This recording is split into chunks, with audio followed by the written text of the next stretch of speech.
La química només els hospitals o els laboratoris, sinó que també la podem trobar a la nostra casa. No em creus? Vinga, que t'ho ensenyo. sembla que algú ha posat el rentavaixells als seus plats. Vinga, va, que aprofito per ensenyar-vos com funciona el sabó.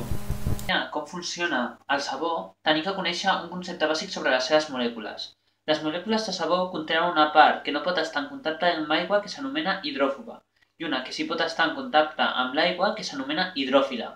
Quan la molècula de sabó està totalment submergida en l'aigua, aquestes dues parts es junten, formant una estructura més o menys esfèrica anomenada micela, que presenta la part hidròfila a l'interior i la hidròfoba a l'exterior. Veiem què passa amb el cas del sabó. Aquí tinc el plat.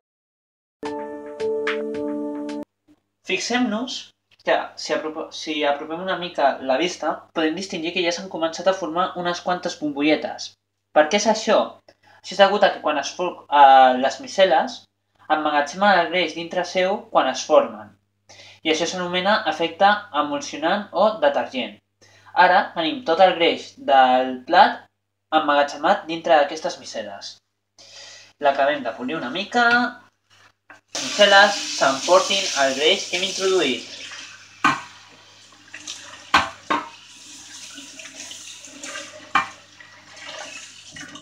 I voilà, tenim un plat net que podrem utilitzar per menjar qualsevol altre plat.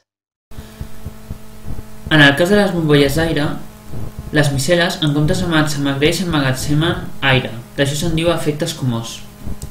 Ja estic amb ganes. Vaig a rentar el lavabo. Si seguim mirant altres productes de neteja, ens trobem en res més que la lleixiu. La lleixiu està feta per hipoclorit de sodi dissolt en aigua, una substància que té un component oxidant molt gran, i això la fa molt efectiva contra bacteris i fongs. La lleixiu no només fa que desinfecti bé els vàters, sinó també que blanquegi la roba, com estem veient ara amb aquests pantalons vells. La gran capacitat oxidant de la lleixiu ha blanquejat aquest pantaló vell una vegada aquest ja s'ha secat. Sabíeu que a les ceres també hi ha química? Algunes ceres contenen bases siliconades, que és una substància molt inflamable que fa que qualsevol espurna que entra en contacte amb elles evolucioni en un gran foc. Ara em disposo a encendre una per celebrar el 150è cumpleaños de la taula periòdica.